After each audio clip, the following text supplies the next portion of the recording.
And Diane Boucher, and they would like to tell us a story, a little bit about them and their involvement in God's economy. How long have you attended Chorus Church?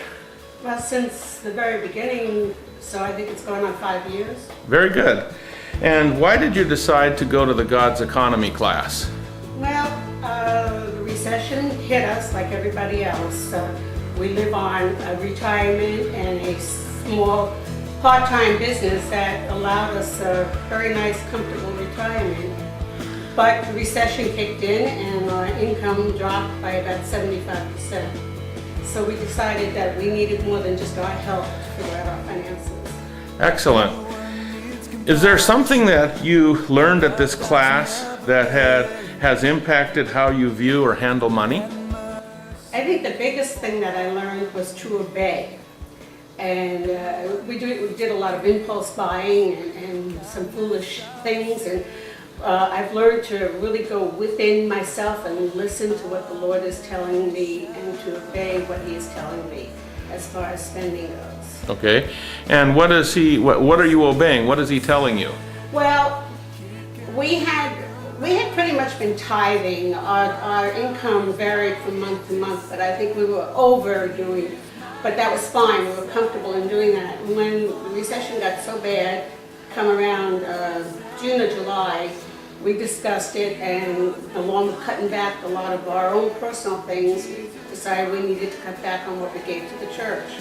Well, the very first meeting of the God's economy, we both looked at one another and said, we need to give our tithing back up to what it was before, even though we're making less money. And also that I needed to turn it over to the Lord, and instead of being in such control where I have to write that check every week, we converted to the online giving, so it's done automatic and we don't have to think about it. Very good. And has there been a change in your life as a result of this? Yes, as soon as we did that, we did it, I think it was in October that you took the class, started the class, and so we started doing it in November. And by December and January, we saw our business increase. It's nowhere near up to what it was, but it's at a point where we're taking less and less out of our savings so we can survive. And I'm not saying we won't hit more bumps along the road, but now I know how to handle it instead of immediately panicking to go to God and obey Him. If you could pass one thing along that you've learned, what would it be? To trust in the Lord and to feel the Holy Spirit in you and do what He's telling you. I think He's been talking to me for a lot of years, but I never knew how to listen. Is there anything else that you'd like to tell people while we're recording you? I just think everybody needs to search their hearts. I know this is a hard time, and lots of times it's a choice between electric bill and tithing. But sometimes we need to look deep, and can we cut out McDonald's once a week and the extra Starbucks coffee and stuff like that, and put our money where it's going to do the best good for us and for God and for the people of the community. Well, thank you. Howard, is there anything you want to say?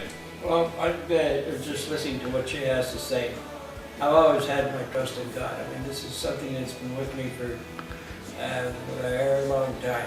And I've had people that have come up to me that have gone broke and everything else that I was in business with, and they asked me, he says, how do you continue going? And he says, you always seem to find a way of making money. Well, the making of the money was not only all my ideas, but their ideas that were fed into me, either in dreams or in whatever I did in my life. I have the ability, and I had to go back to that trust, and this is what I was trying to tell Diane about it. It says, look, this is, listen to what I have to say to you. Trust Him, and let's see what happens.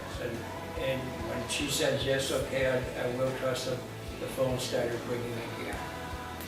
I get hit quite a bit, and sometimes I feel that I can't afford to do it, and I have to take my choices. But the choice naturally right now is with the church, and this is what I want to see this to be a success. It's been a good thing for both of us. I think especially for Diane, because she found a little bit more about Jesus and God, with the people that we have here.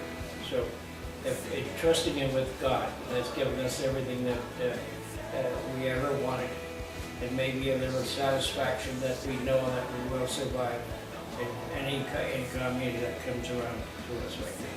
After your speech and presentation on Sunday, we looked at one another and discussed it, and we decided that we needed to increase our tithing.